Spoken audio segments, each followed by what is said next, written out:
എൻ്റെ അച്ഛനും അമ്മയും ഇത് അറിയരുത്. ജ്യേഷ്ഠനെ വിളിച്ചാണ് പറയുന്നത്. ഇത് അടുത്തിരിക്കുന്ന സുഹൃത്ത് കേൾക്കുകയാണ്. എന്നെ കുത്തിയത് ഈ ക്യാമ്പസ് ഫ്രണ്ടുകാരാണ്, എന്നെ ആക്രമിച്ചത്. അത് കുട്ടി പറയുന്നുണ്ട് അവിടെ. കോടതിക്ക് മാത്രം അറിയാവുന്ന കാരണത്താൽ കോടതി പരിഗണനയിലേ എടുക്കാതെ വിശാൽ ഇങ്ങനെ പറഞ്ഞു എന്നുള്ളത് മാത്രമായിട്ടാണ്. അതുകൊണ്ടാണ് ഞാൻ പറഞ്ഞത്, പ്രതിയെ വെറുതെ വിടുക എന്നുള്ള ഒരു പ്രീ മെഡിറ്റേറ്റഡ് മൈൻഡോട് കൂടിയുള്ള ഒരു ജഡ്ജ്മെൻ്റ് ആണോ എന്ന് സംശയിക്കേണ്ടിയിരിക്കുന്നു എന്ന് പറയാനുള്ള കാരണം അതാണ്. ഒരു തെറ്റോ മാൽ പ്രാക്ടീസോ ഉള്ളതായി ഒരു വരി പോലും കോടതിക്ക് കണ്ടെത്താൻ സാധിച്ചിട്ടില്ല. അപ്പോൾ പിന്നെ എന്തിനാണ് കോടതി CD-5 വാങ്ങിയത്?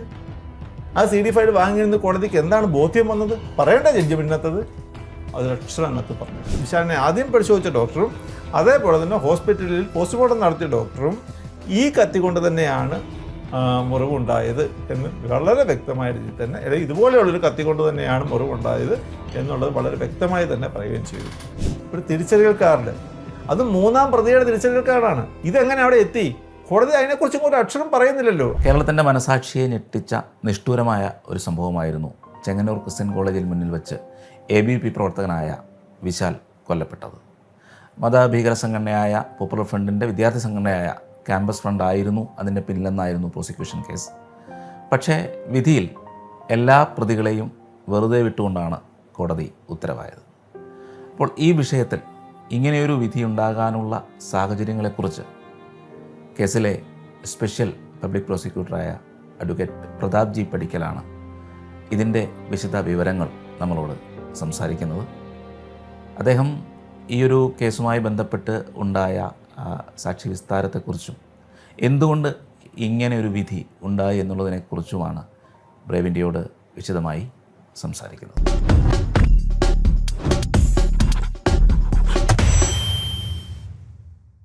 അഡ്വക്കേറ്റ് പ്രതാപ് ജി പടിക്കൽ, ഈ വിശാൽ കേസ് അത് 2012 നടക്കുന്ന സമയത്ത് നമ്മളെല്ലാം ആ വാർത്ത ഫോളോ ചെയ്തിരുന്ന ഒരാളാണ്. ആ ഒരു സമയത്ത് ഈ പോപ്പുലർ ഫ്രണ്ടിൻ്റെ ഭാഗമായിട്ട് ക്യാമ്പസ് ഫ്രണ്ടൊക്കെ ചെയ്ത കൊലപാതകങ്ങൾ അല്ലെങ്കിൽ ഇങ്ങനെയുള്ള സംഘർഷങ്ങൾ, പക്ഷേ കേസിൽ വിധി വന്ന സമയത്ത് അതൊരു എല്ലാവരെയും വെറുതെ വിട്ടുകൊണ്ടുള്ളൊരു വിധിയാണ് ഉണ്ടായത്. എന്താണ് അതൊരു പോലീസിൻ്റെ അന്വേഷണത്തിലുള്ള അനാസ്ഥയായിരുന്നു? എന്തുകൊണ്ടാണ് അങ്ങനെ ഒരു വിധിയിലേക്ക് വരാനുള്ള കാരണം? അങ്ങ് സ്പെഷ്യൽ പ്രോസിക്യൂട്ടർ ആയിരുന്നല്ലോ. കേസിലെ വിധിക്ക് കാരണം പോലീസിൻ്റെ കേസിൻ്റെ അന്വേഷണത്തിലെ ഏതെങ്കിലും തരത്തിലുള്ള വീഴ്ചയാണെന്ന് ഞാൻ വിശ്വസിക്കുന്നില്ല. നമ്മൾ പറയാറില്ലേ, ഒരു കേസിൻ്റെ ശരിയായ വിധിന്യായം വരുന്നതിന് പല ഘടകങ്ങൾ ഒത്തുചേരുമ്പോഴാണ് ശരിയായ വിധിന്യായം ഉണ്ടാകുന്നത്. അതിലൊരു ജുഡീഷ്യൽ സെൻസ്, നമ്മൾ പറയുന്ന അല്ലെങ്കിൽ കോടതിയിൽ എത്തുന്ന തെളിവുകളെ ശരിയായ നിയമത്തിൻ്റെ ആ രീതിയിൽ കൂടി അതിനെ അപഗ്രഥിക്കുന്ന, പരിശോധിക്കുന്ന ഒരു ജഡ്ജ്, അതൊരു പ്രത്യേക ഘടകം തന്നെയാണ്. ഇപ്പോൾ ജഡ്ജിന് തോന്നുകയാണ് ഇത് ജുഡീഷ്യറിയിൽ അല്ലെങ്കിൽ ആ വിധിന്യായത്തിൽ പറയേണ്ട കാര്യങ്ങളല്ല ഇതെന്ന് തോന്നി പ്രധാനപ്പെട്ട കാര്യങ്ങൾ ഒഴിവാക്കുകയോ അവഗണിക്കുകയോ ചെയ്യുകയും അപ്രധാനമായ കാര്യങ്ങൾക്ക് കൂടുതൽ പ്രാധാന്യം കൊടുക്കുകയും ചെയ്യുന്ന സാഹചര്യം വരുമ്പോഴാണ് പലപ്പോഴും ശരിയായ വിധിന്യായങ്ങൾ ഉണ്ടാകാതിരിക്കുന്നത്. വിശാൽ കേസ് അത്തരം ഒരു കേസിൻ്റെ മകുട ഉദാഹരണമാണ് എന്നാണ് എനിക്ക് തോന്നുന്നത്. ഞാനത് പറയാൻ കാരണം, സാധാരണഗതിയിൽ ക്രിമിനൽ കേസുകൾക്കകത്ത് സാക്ഷികളുടെ മൊഴികളാണ് പ്രധാനം. സാക്ഷികളുടെ മൊഴികളിൽ കൂടിയാണ് ഒരു കേസ് തെളിയിക്കപ്പെടുന്നത്. വിശാൽ കേസിനകത്ത് ഏറ്റവും പ്രധാനപ്പെട്ട സംഗതി, ആദ്യം വിസ്തരിച്ച 1 മുതൽ 7 വരെയുള്ള സാക്ഷികൾ ആ സംഭവസ്ഥലത്ത് ഉണ്ടായിരുന്നവരാണ്. അവർ നിയമത്തിൻ്റെ ഭാഷയിൽ ഇൻജുവേർഡ് ഐ വിറ്റ്നസ് എന്ന് പറയപ്പെടുന്ന ആ ശ്രേണിയിൽപ്പെടുന്നവരാണ്. അപ്പോൾ എന്താണ് ഇൻജുവേർഡ് ഐ വിറ്റ്നസ് എന്ന് പറഞ്ഞു കഴിഞ്ഞാൽ, ഒരു സാക്ഷിക്ക് ആ സ്ഥലത്ത് കൃത്യം നടക്കുന്ന സമയത്ത് ആ സ്ഥലത്ത് അവരുണ്ടായിരുന്നു എന്നുള്ളതിൻ്റെ മിനിമം ഗ്യാരണ്ടിയാണ് അവർക്കൊരു പരുക്ക് പറ്റുക എന്നുള്ളത്. അപ്പോൾ പരുക്ക് പറ്റുന്ന ഒരു വ്യക്തിയെ സംബന്ധിച്ചിടത്തോളം അയാൾ ആ സ്ഥലത്ത് ഉണ്ടായിരുന്നു എന്നുള്ളതിന് ഒരു മിനിമം ഗ്യാരണ്ടി ഉണ്ട്. അപ്രകാരമുള്ള ഒരു സാക്ഷിയുടെ മൊഴിക്ക് അതുകൊണ്ട് തന്നെ നിയമത്തിനകത്ത് വലിയ വിലയാണുള്ളത്. സുപ്രീം കോടതിയൊക്കെ വളരെ വിധിന്യായങ്ങളിൽ ആ കാര്യം ആവർത്തിച്ച് പറയുന്നുണ്ട്. ഉദാഹരണത്തിന് ഇപ്പോൾ അബ്ദുൽ സലാം കേസിനകത്തായാലും ശരി, അതല്ലെങ്കിൽ കേരള ഹൈക്കോടതി 2019 കുര്യൻ കേസിനകത്തൊക്കെ അത് വളരെ പ്രത്യേകമായി പറഞ്ഞിട്ടുണ്ട്. ഇൻജുവേർഡ് ഐ വിറ്റ്നസ് എന്ന് പറയുന്ന ആളുകൾക്ക്, പരുക്ക് പറ്റിയ ദൃക്സാക്ഷികൾക്ക് മറ്റ് സാക്ഷികളെക്കാളും കുറച്ചും കൂടി റിലയബിലിറ്റി, വിശ്വസനീയതയുണ്ട് എന്നുള്ളതാണ്. ഈ കേസിനകത്ത് പ്രോസിക്യൂഷൻ്റെ കേസ് എന്ന് തന്നെ പറയുന്നത്, വിശാൽ കൊല്ലപ്പെടുന്ന അതേ സംഭവത്തിൽ 1ാം സാക്ഷിയായിട്ടുള്ള വിഷ്ണുപ്രസാദ്, 2ാം സാക്ഷിയായ ശ്രീജിത്ത് എന്നിവർക്ക് അതീവ ഗുരുതരമായി അതേ ആയുധം കൊണ്ട് തന്നെ അതേ പ്രതിയിൽ നിന്ന് തന്നെ പരുക്ക് പറ്റിയിട്ടുണ്ട്.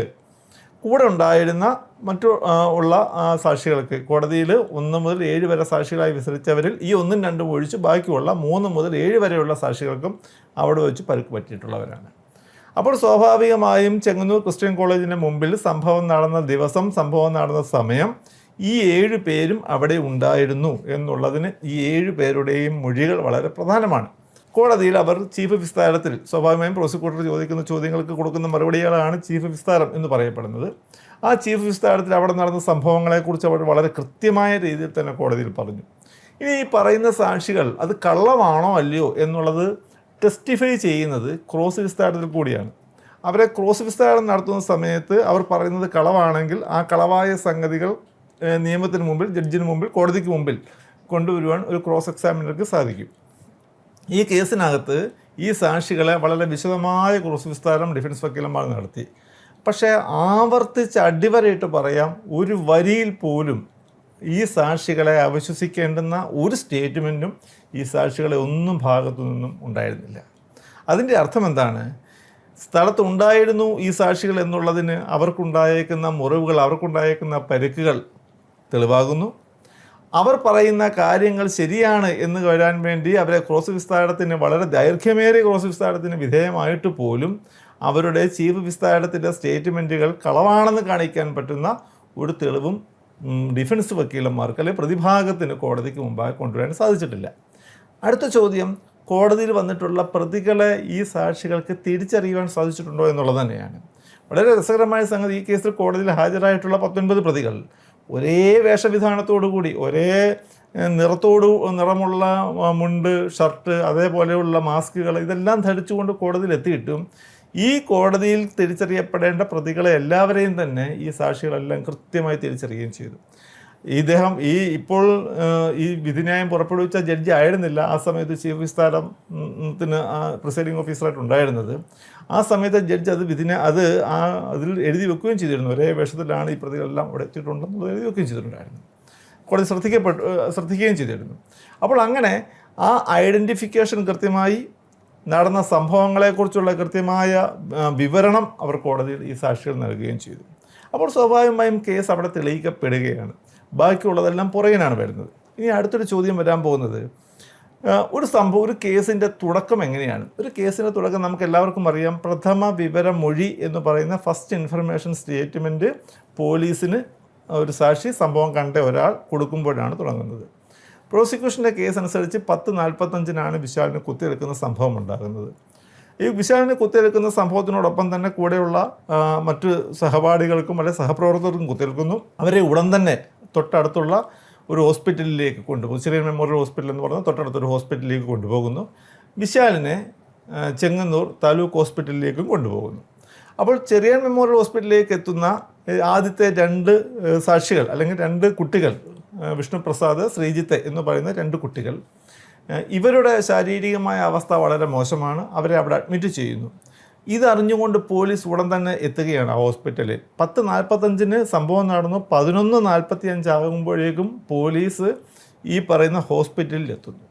ഹോസ്പിറ്റലിലെത്തി അവിടെ കണ്ട അതിനകത്ത് ശ്രീജിത്ത് യാതൊരു തരത്തിലും സംസാരിക്കാൻ സാധിക്കാത്ത അതീവ ഗുരുതരാവസ്ഥയിലായി. വിഷ്ണുപ്രസാദ് താരതമ്യേന സംസാരിക്കാൻ ഒക്കുന്ന സാഹചര്യത്തിലാണ്, എങ്കിലും അയാൾക്കും തലയ്ക്ക് പരിക്കേറ്റിട്ടുണ്ട്. അയാളോട് ആ സമയത്ത് കാര്യങ്ങൾ ചോദിക്കുന്നു. അയാൾ ആ സമയത്ത് വിവരങ്ങൾ പറഞ്ഞു കൊടുക്കുന്നു. അതിൽ ഈ കേസിലെ പ്രതികളിൽപ്പെട്ട ചിലരുടെ പേരുകൾ പോലും പ്രഥമ വിവരമൊഴിക്കകത്ത് ആ സാക്ഷി പറഞ്ഞു കൊടുക്കുന്നു. അതിൻ്റെ അടിസ്ഥാനത്തിൽ ഉച്ചയ്ക്ക് 1 മണിക്ക് തന്നെ FIR രജിസ്റ്റർ ചെയ്യപ്പെടുകയും ചെയ്യുന്നു. അപ്പോൾ എന്താണ് timely lodging of first information statement എന്ന നിയമത്തിൻ്റെ ഭാഷയിൽ പറയുന്ന കൃത്യസമയത്ത് തന്നെ പ്രഥമ വിവരമൊഴി റെക്കോർഡ് ചെയ്യപ്പെടുന്ന, കൃത്യസമയത്ത് തന്നെ FIR രജിസ്റ്റർ ചെയ്യപ്പെടുന്ന ഒരു കേസ്. ആ പ്രഥമ വിവരം മൊഴിക്കകത്ത് തന്നെ എന്നോടൊപ്പം പരിക്ക് പറ്റിയ ശ്രീജിത്ത് എന്ന് പറയുന്ന ആളിൻ്റെ പേരും 1 മണിക്കൂറിനുള്ളിൽ തന്നെ 1-ാം സാക്ഷി പറയുന്നുമുണ്ട്. അയാൾ പരിക്ക് പറ്റിയ ആളുമാണ്. അപ്പോൾ ഈ ശ്രീജിത്തിൻ്റെയും വിഷ്ണുപ്രസാദിൻ്റെയും ഒന്നും സാന്നിധ്യം അവിടെ ചോദ്യം ചെയ്യപ്പെടുന്നില്ല.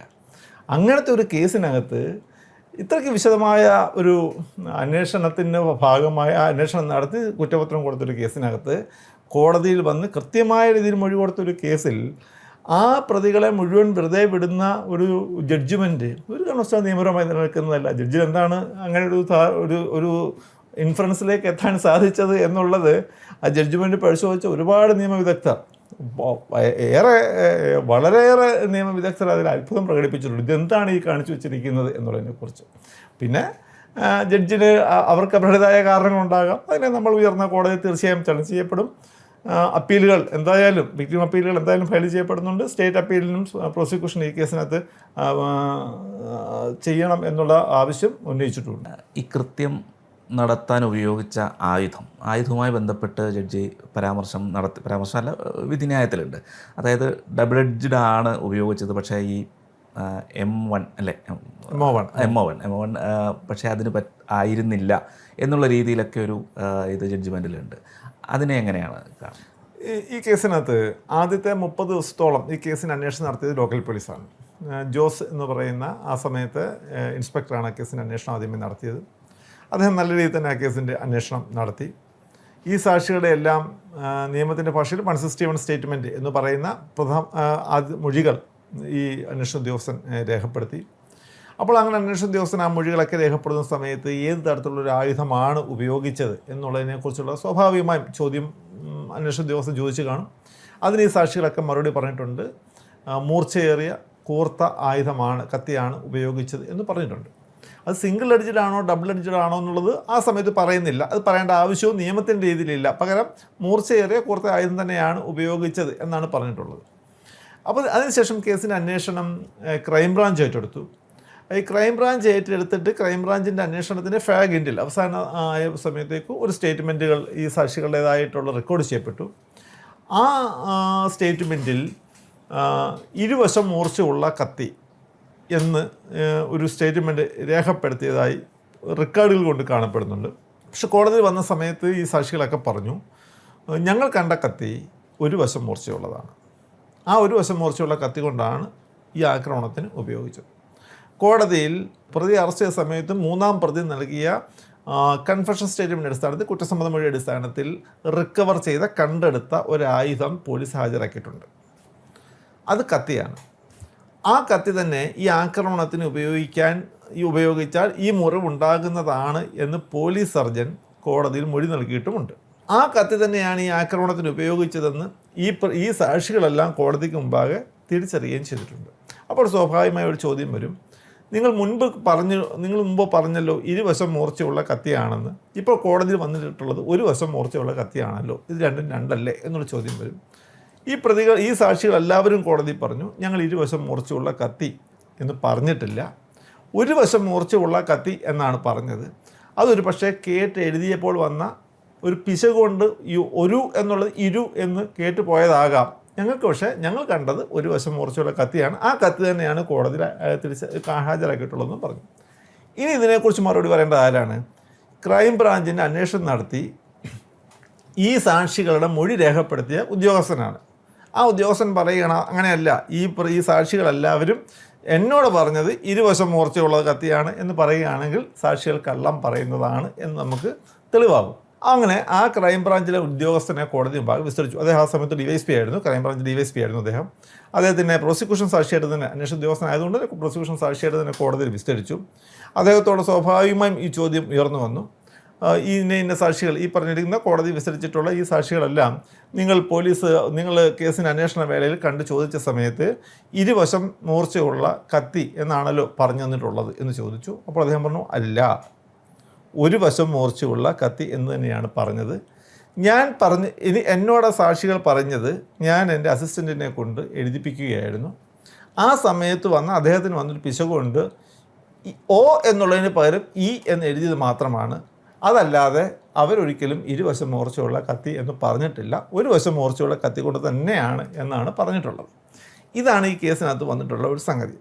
അപ്പോൾ ഒരു സാക്ഷിയുടെ മൊഴിക്കകത്ത് O എന്നോ E എന്നോ ഉള്ളൊരു വ്യത്യാസം കൊണ്ട് മാത്രം അതുവരെയുള്ള ആ സാക്ഷി മൊഴികളെ മൊത്തം അവഗണിക്കാം എന്നുള്ള ഒരു തീരുമാനത്തിലേക്ക് ജഡ്ജ് എത്തിയത് സ്വാഭാവികമായും നിയമപരമായി നിലനിൽക്കുന്നതാണ് എന്ന് എനിക്ക് തോന്നുന്നില്ല.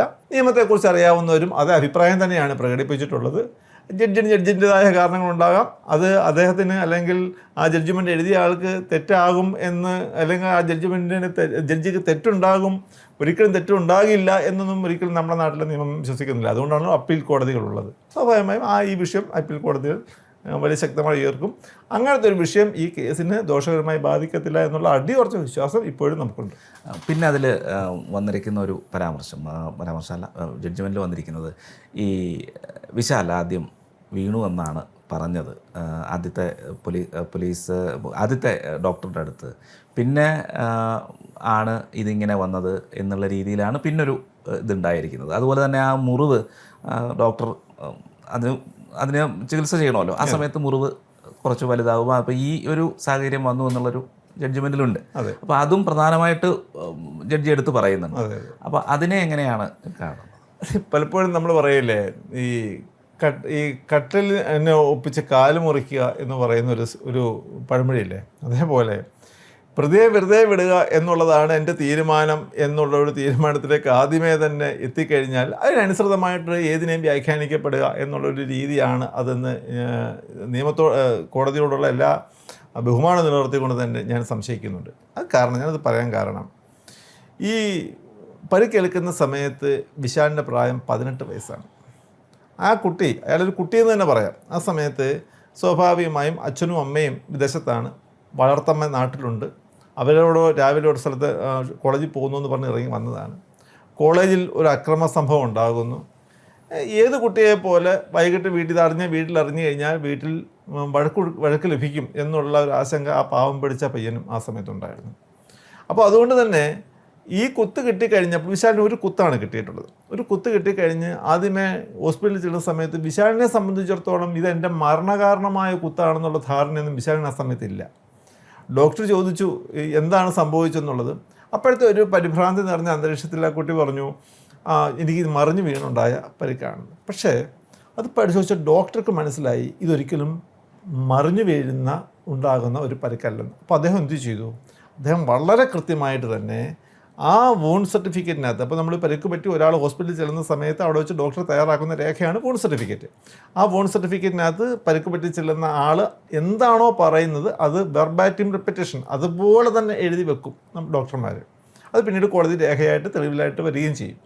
അങ്ങനെ വന്ന സമയത്ത് ഡോക്ടർ ഈ പറഞ്ഞിരിക്കുന്ന ഹിസ്റ്ററി, അലജഡ് ഹിസ്റ്ററി എന്താണ് കാരണമെന്ന് ഈ രോഗി പറഞ്ഞേക്കുന്നതിൻ്റെ ബ്രാക്കറ്റിൽ സസ്പീഷ്യസ് എന്നുള്ള തരത്തിൽ ക്വസ്റ്റ്യൻ മാർക്ക് സഹിതം ഡോക്ടർ പുട്ട് ചെയ്തു.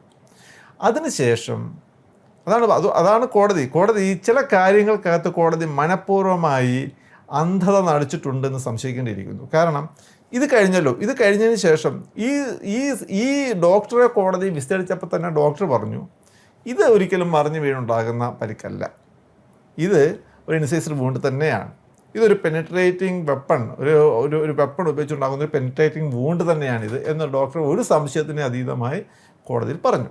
ഇനി ഈ വിശാൽ ഈ പറഞ്ഞതിൽ തന്നെ ഉറച്ചു നിൽക്കുകയായിരുന്നോ? അവിടാണ് വിഷയം. വിശാലിനെ ഈ ചെങ്ങന്നൂർ താലൂക്ക് ഹോസ്പിറ്റലിൽ നിന്നും കോട്ടയം മെഡിക്കൽ കോളേജിലേക്ക് ഉടൻ തന്നെ മാറ്റുകയാണ്, ഷിഫ്റ്റ് ചെയ്യുകയാണ്. ആംബുലൻസിലാണ് കൊണ്ടുപോകുന്നത്. അപ്പോൾ വിശാലിന് പരുക്ക് പറ്റിയത് അറിഞ്ഞ് ഉടൻ തന്നെ വിശാലിൻ്റെ ഒരു സുഹൃത്ത് അവിടെ എത്തുന്നുണ്ട്. ആ സുഹൃത്താണ് വിശാലിനോടൊപ്പം ഈ ആംബുലൻസിൽ കയറുന്നത്. അപ്പോൾ ആംബുലൻസിൽ കയറിയ സമയത്ത് വിശാൽ പറയുന്നുണ്ട്, ഞാൻ ഹോസ്പിറ്റലിൽ എൻ്റെ അച്ഛനും അമ്മയും ഇത് അറിയരുത്. ജ്യേഷ്ഠനെ വിളിച്ചാണ് പറയുന്നത്. ഇത് അടുത്തിരിക്കുന്ന സുഹൃത്ത് കേൾക്കുകയാണ്. എന്നെ കുത്തിയത് ഈ ക്യാമ്പസ് ഫ്രണ്ടുകാരാണ്, എന്നെ ആക്രമിച്ചത്. അത് കുട്ടി പറയുന്നുണ്ട് അവിടെ. ഞാൻ അച്ഛനും അമ്മയും അറിഞ്ഞാൽ വഴക്ക് പറയും എന്നുള്ളത് കൊണ്ട് ഞാൻ ഹോസ്പിറ്റലിൽ പറഞ്ഞത് ഇതുപോലെ വീണ് പരിക്ക് പറ്റി എന്നുള്ളതാണ്. പക്ഷേ എന്നെ കുത്തിയത് ഇന്ന ആൾക്കാരാണ് എന്ന് വിശാലിൻ്റെ സഹോദരനോട് ഫോണിൽ കൂടി പറയുന്നുണ്ട്. അത് ഈ കൂടെ വിശാലിനോടൊപ്പം ആംബുലൻസിലുണ്ടായിരുന്ന വിശാലിൻ്റെ സുഹൃത്ത് കേൾക്കുന്നുണ്ട്. മാത്രവുമല്ല അതിനുശേഷം ആ സുഹൃത്തിനോട് അവിടെ സംഭവിച്ച കാര്യം വിശാൽ പറയുന്നതുമുണ്ട്. അതിനുശേഷം പിന്നെ വിശാലോട് സംസാരിക്കുന്നില്ല. അപ്പോൾ അത് മരണത്തിൻ്റെ മുഖത്തിലേക്ക് എത്തുന്ന ഒരു വ്യക്തി, നമ്മൾ പറയുന്നത് നമ്മുടെ നാട്ടിലെ നിയമത്തിനകത്ത് പറയുന്നത്, മരണത്തിലേക്ക് എത്താൻ പോകുന്ന ഒരു വ്യക്തി വായിൽ കളവുമായി സ്വന്തം സൃഷ്ടാവിനെ കാണാൻ ചെല്ലാൻ തയ്യാറാകുകയില്ല. അതാണ് ഡൈയിങ് ഡിക്ലറേഷൻ എന്ന് പറയുന്നതിൻ്റെ ഒരു സാങ്കത്യം. അതാണ് ഇവിടെ ഈ വിശാൽ കൊടുത്തിരിക്കുന്ന ആ സ്റ്റേറ്റ്മെൻറ്റ് ഡൈയിങ് ഡിക്ലറേഷൻ്റെ പെർവ്യൂവിനകത്ത് തന്നെ വരുന്നതാണ്. കാരണം പിന്നീട് വിശാൽ അവരോട് സംസാരിക്കുന്നത്, പിന്നീട് വിശാൽ മരണത്തിലേക്ക് പോവുകയാണ് ചെയ്യുന്നത്. അപ്പോൾ ആ വിശാലിനോടൊപ്പം ആംബുലൻസിലുണ്ടായിരുന്ന അയാളുടെ മൊഴി ഈ കേസിനെ സംബന്ധിച്ചിടത്തോളം വളരെ പ്രധാനമാണ്. അയാൾ വളരെ കൃത്യമായ രീതിയിൽ തന്നെ കോടതി പറഞ്ഞു, എന്നോട് വിശാൽ ഇങ്ങനെ പറഞ്ഞിട്ടുണ്ട്, ഇപ്പോൾ വിശാലിനെ കുത്തിയത് ഇന്ന സംഘടനപ്പെട്ടവരാണ്, അത് വിശാലിന് അറിയാവുന്നതാണ്, വിശാൽ ഹോസ്പിറ്റലിൽ ഡോക്ടറോട് പറയാനിടയായ സാഹചര്യം ഇതാണ് എന്ന് പറഞ്ഞിരിക്കുന്നൊരു സംഗതി കോടതിക്ക് മാത്രം അറിയാവുന്ന കാരണത്താൽ കോടതി പരിഗണനയിലേ എടുക്കാതെ വിശാൽ ഇങ്ങനെ പറഞ്ഞു എന്നുള്ളത് മാത്രമായിട്ട്. അതുകൊണ്ടാണ് ഞാൻ പറഞ്ഞത്, പ്രതിയെ വെറുതെ വിടുക എന്നുള്ള ഒരു പ്രീ മെഡിറ്റേറ്റഡ് മൈൻഡോട് കൂടിയുള്ള ഒരു ജഡ്ജ്മെൻ്റ് ആണോ എന്ന് സംശയിക്കേണ്ടിയിരിക്കുന്നു എന്ന് പറയാനുള്ള കാരണം അതാണ്.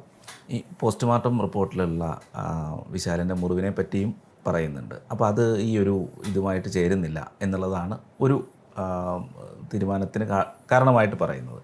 അതിനൊരു കാരണമുണ്ട്.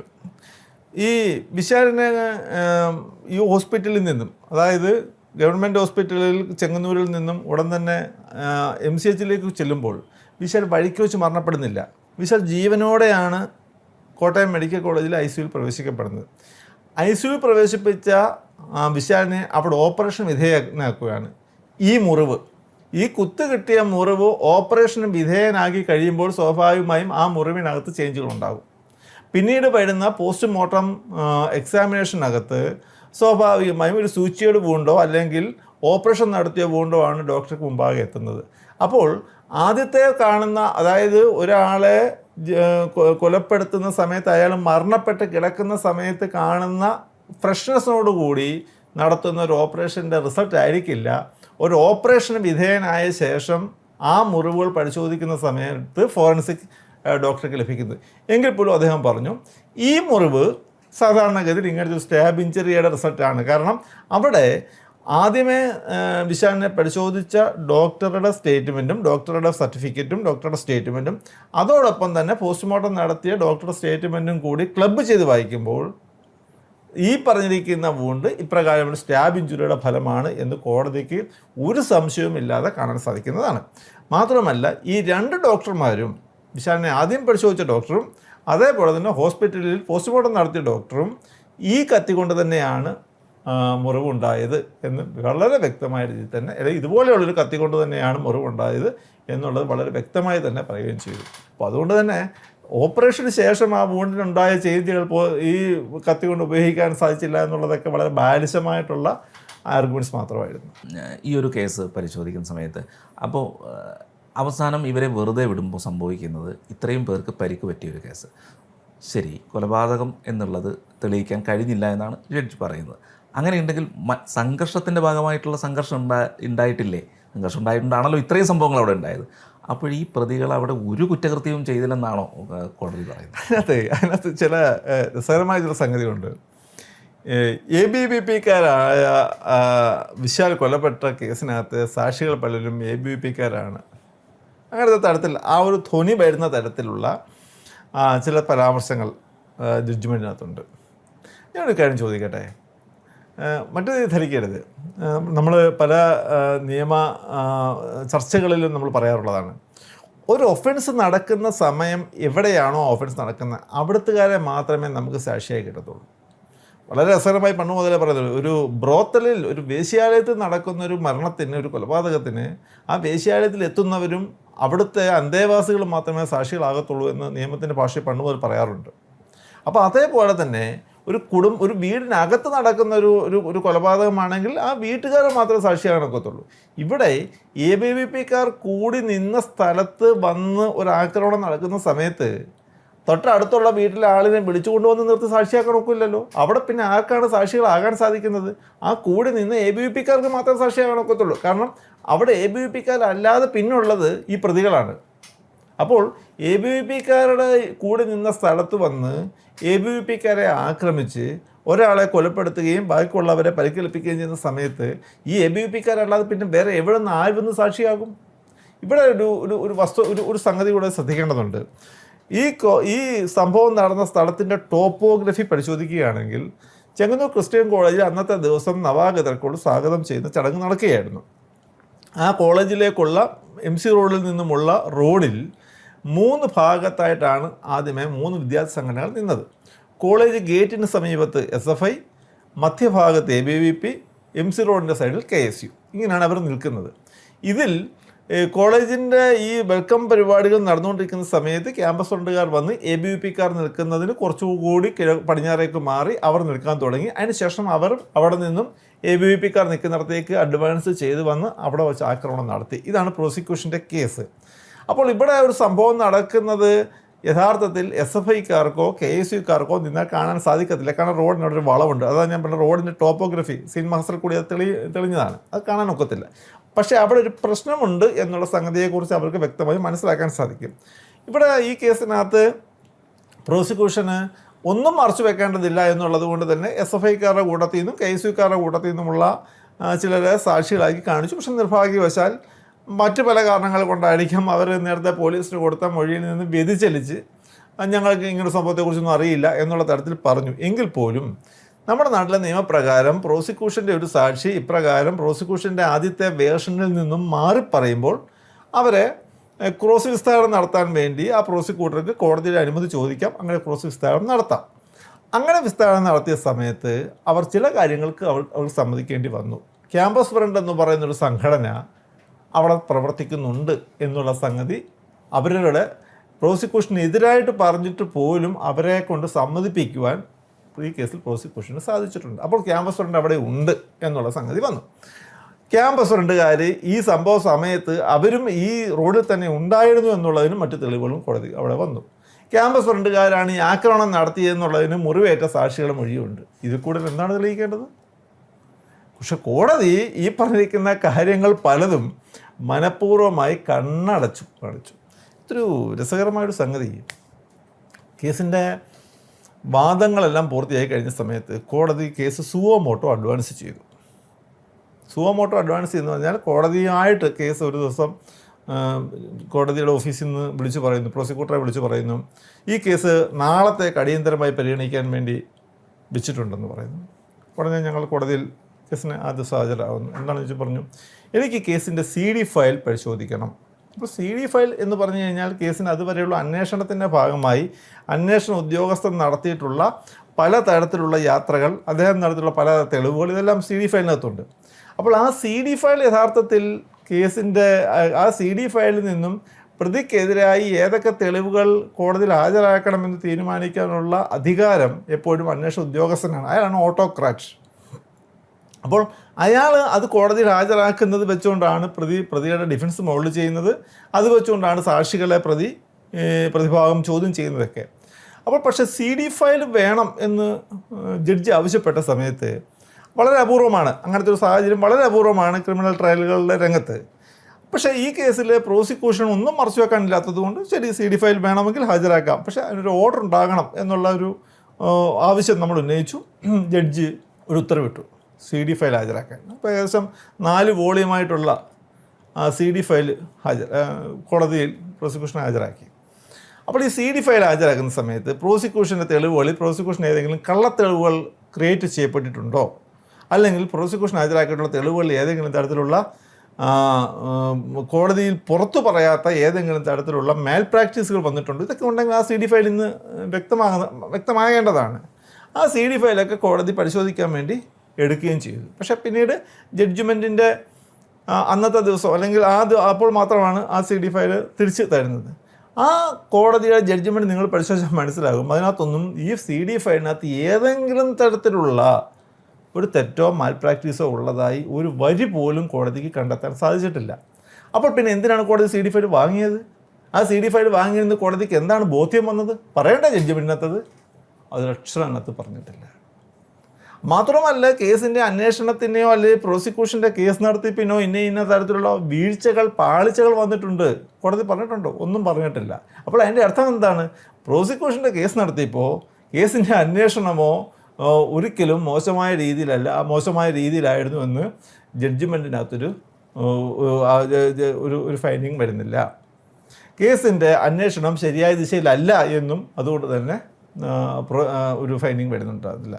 അപ്പോൾ പിന്നെ പ്രതികളിലേക്ക് എത്തിയ മാർഗം തെറ്റാണെന്ന് എങ്ങനെ കണ്ടെത്താൻ സാധിക്കും? പ്രത്യേകിച്ച് പ്രതികൾ ഇതാണെന്ന് പ്രോസിക്യൂഷൻ സാക്ഷികൾ കോടതിക്ക് മുമ്പാകെ കൃത്യമായ രീതിയിൽ തെളിവ് കൊടുത്ത് മൊഴി കൊടുക്കുന്ന സമയത്ത്. അതുകൊണ്ടാണ് നമ്മൾ പറയുന്നത്, ഇത് ആദ്യമേ തന്നെ പ്രതികളെ വെറുതെ വിടുക എന്നുള്ള ഒരു ടാർഗറ്റ് ഫിക്സ് ചെയ്തു എന്നുള്ളത് സംശയിക്കേണ്ടിയിരിക്കുന്നു. അത് പിന്നീട് അപ്പീൽ കോടതികൾ തീരുമാനിക്കട്ടെ. അന്ന് പത്രവാർത്തകളിലൊക്കെ വന്നത് ഈ ഈ കേസുമായിട്ട് ബന്ധപ്പെട്ടുള്ള വിധി ഇതായിരിക്കും എന്ന് പ്രതികൾ അറിഞ്ഞു എന്നുള്ള രീതിയിലുള്ള വാർത്തകൾ വന്നിരുന്നു. ഞാനത് കേട്ടു. കാരണം അത് കേട്ടു എന്ന് പറയാൻ കാരണം അന്നത്തെ ദിവസം ഈ വിധി വരുന്ന ദിവസം രാവിലെ തന്നെ എനിക്കതിൻ്റെ സാങ്കേതികളൊന്നും എനിക്കതിനെക്കുറിച്ച് ഞാൻ കണ്ടതൊന്നുമല്ല. പക്ഷേ ഞാൻ പത്രവാർത്തകളിൽ കൂടിയും സോഷ്യൽ മാധ്യമങ്ങളിൽ കൂടിയൊക്കെ ഞാനും വായിച്ചതാണ്.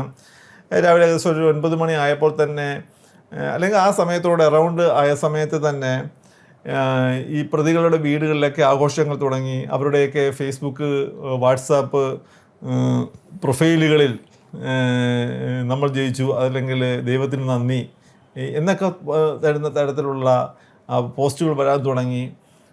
ആഘോഷങ്ങൾ അവരുടെയൊക്കെ പാർട്ടി ഓഫീസുകളിൽ തുടങ്ങി എന്നൊക്കെ പറയുന്നത് കേട്ടു.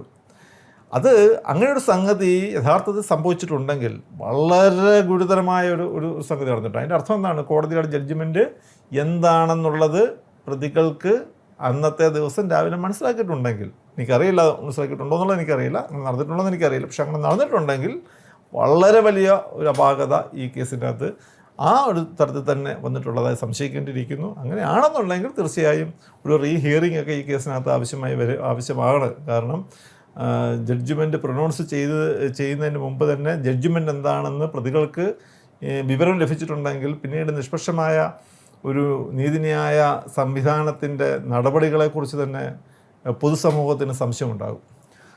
ഇതൊരു സാധാരണ കേസായിരുന്നില്ല. അതായത് അതിൻ്റെ പ്രതിഭാഗം എന്ന് പറയുന്നത് രാജ്യത്ത് തന്നെ നിരോധിക്കപ്പെട്ട ഒരു സംഘടനയുടെ വിദ്യാർത്ഥി സംഘടന, ആ സംഘടനയും നിരോധിക്കപ്പെട്ടിരിക്കുന്നു. അപ്പോൾ അത്രയും ഗൗരവമുള്ളൊരു കേസാണ്. അപ്പോൾ ആ ഗൗരവമുള്ള കേസിന് അതിനനുസരിച്ചാണ് ഇതിൻ്റെ വിധിന്യായം വന്നതെന്ന് സാധാരണക്കാരന് എന്നെപ്പോലുള്ളവർക്ക് പോലും നോക്കിയിട്ട് ചിലപ്പോൾ അങ്ങനെ ഒരു സംശയം. കാര്യം അത്രയും അതായത് രാജ്യം തന്നെ നിരോധിച്ചൊരു സംഘടന, ഭീകരപ്രവർത്തനങ്ങൾ ചെയ്തതുകൊണ്ട് രാജ്യം നിരോധിച്ചൊരു സംഘടന. പക്ഷേ ആ സംഘടനയുടെ ഭാഗത്തുനിന്നുണ്ടായ ഒരു മർഡർ, പക്ഷേ അതിൻ്റെ യാതൊരുവിധ ഒരു ഗൗരവവും ആ ഒരു ജഡ്ജ്മെൻ്റ് ഇല്ല എന്ന് എന്നെപ്പോലൊരാൾക്ക് തോന്നിയിട്ടുണ്ടെങ്കിൽ ആ തോന്നൽ തെറ്റാണെന്ന് പറയാൻ ഒക്കത്തില്ല. അങ്ങ് പറഞ്ഞ അതിനോട് ഒരു വാക്കുകൂടി ഞാൻ കൂട്ടിച്ചേർക്കാൻ ആഗ്രഹിക്കുകയാണ്. അപ്രകാരം ഒരു കൊലപാതകത്തെ നിസ്സാരവൽക്കരിക്കുന്ന ഒരു ജഡ്ജ്മെൻ്റാണ് വന്നത് എന്ന് തന്നെ പറയേണ്ടിയിരിക്കുന്നു. അത് പറയുമ്പോൾ തന്നെ ഈ കാരണം ജുഡീഷ്യറിയിലാണ് നമ്മുടെ ഏറ്റവും അവസാനമായ ആശയം. പക്ഷേ ഈ കേസിൻ്റെ വിചാരണയിൽ വളരെ മോശമായ ഒരു സാഹചര്യത്തിന് ഞാൻ ദൃക്സാക്ഷിയാകേണ്ടി വന്നു. അത് പറയുന്നത് മറ്റൊന്നുമല്ല, ഈ കേസിലെ അന്വേഷണ ഉദ്യോഗസ്ഥൻ മിസ്റ്റർ ജോസ്, അയാളെ കോടതി വിസ്തരിച്ചുകൊണ്ടിരിക്കുകയാണ്. അയാൾ ഈ കേസിൻ്റെ അന്വേഷണ ഉദ്യോഗസ്ഥന്മാരിൽ ഒരാളാണ്, ആദ്യ അന്വേഷണ ഉദ്യോഗസ്ഥന്മാരിൽ ഒരാളാണ്. അന്വേഷണത്തിൻ്റെ ഏകദേശം ലാൻഡ് ഷെയർ പോർഷനും അയാൾ തന്നെയാണ് കവർ ചെയ്തത്. അയാൾ വളരെ ഡീറ്റെയിൽഡായിട്ട് ക്രോസ് വിസ്താരം നടത്തിക്കൊണ്ടിരിക്കുകയാണ്. ഒരുപാട് ദിവസങ്ങളുടെ അടുത്ത് അയാളെ ക്രോസ് വിസ്താരം, പക്ഷേ അയാൾ ഇന്നൊന്നും പ്രതിഭാഗത്തിന് കിട്ടുന്നില്ല. അങ്ങനെ സമയത്ത് ഒരു ദിവസം ഉച്ച കഴിഞ്ഞ് അദ്ദേഹം ഇങ്ങനെ മൊഴി കൊടുക്കുന്ന സമയത്ത് പെട്ടെന്ന് അവിടെ സാക്ഷിയോട് പൊട്ടിത്തെറിക്കുന്ന രീതിയിൽ ഒരു പ്രതികരണം ജഡ്ജിൻ്റെ ഭാഗത്തുനിന്നുണ്ടാകുന്നു. സാധാരണഗതിയിൽ ചില സമയങ്ങളിൽ ജഡ്ജും മനുഷ്യരാണ്, അവരും അങ്ങനെ അവർക്ക് എടുക്കാം. പക്ഷേ ഒരു കാരണവുമില്ലാതെ പെട്ടെന്ന് പൊട്ടിത്തെറിക്കുന്നു. നിങ്ങളെന്താണ് ഈ കാണിക്കുന്നത്, നിങ്ങളെന്താണ് ഈ പറയുന്നത് എന്നുള്ള തരത്തിലൊക്കെ ഉണ്ടാകുന്നു. അപ്പം ഞാൻ ഉൾപ്പെടെ അവിടെ ഇരിക്കുന്ന മറ്റ് അഭിഭാഷകരെല്ലാം പെട്ടെന്ന് അത്ഭുതപ്പെട്ടു, ഇതെന്താണ് ഈ കാണിക്കുന്നത്. കാരണം ഒരിക്കലും അങ്ങനെ ഒരു കേസിനകത്ത് നമ്മൾ ഡിഫൻസ് നടത്തുന്നുണ്ട്, ഒരുപാട് കേസുകൾക്ക് ഇന്നുവരെ ഒരു കേസിനകത്തും അങ്ങനെ നമ്മൾ കണ്ടിട്ടില്ല.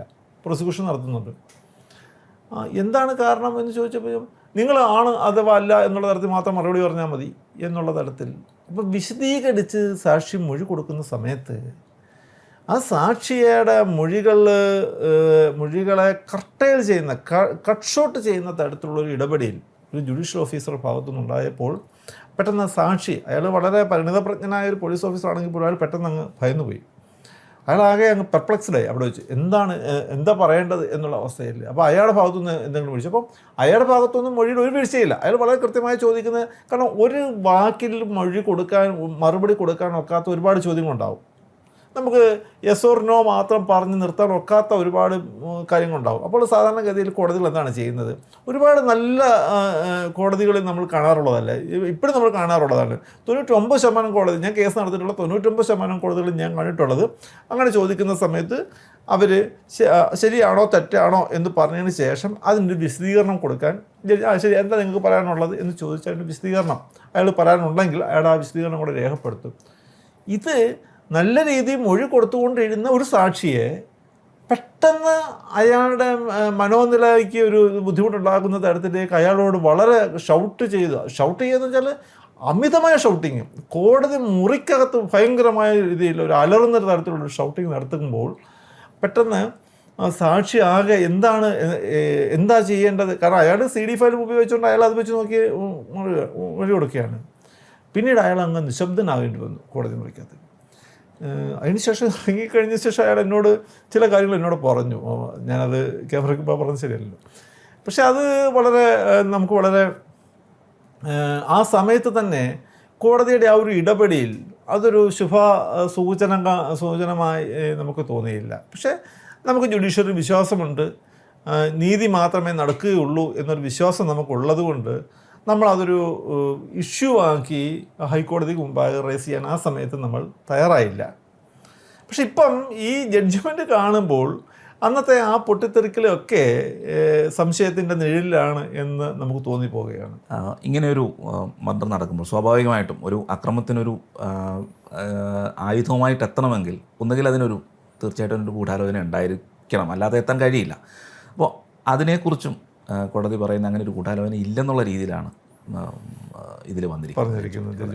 ഈ അയൽവാസി തൊട്ടപ്പുറത്തെ വീട്ടിൽ ചെന്ന് പരസ്പരം അതിർത്തി വേലിയെ സംബന്ധിച്ചൊരു വഴക്കിട്ട് അവിടെ ഇടുന്ന ഒരു വേലിപ്പത്തിലെടുത്ത് അടിച്ചു കൊലപ്പെടുത്തിയ കേസൊന്നുമല്ല ഇത്.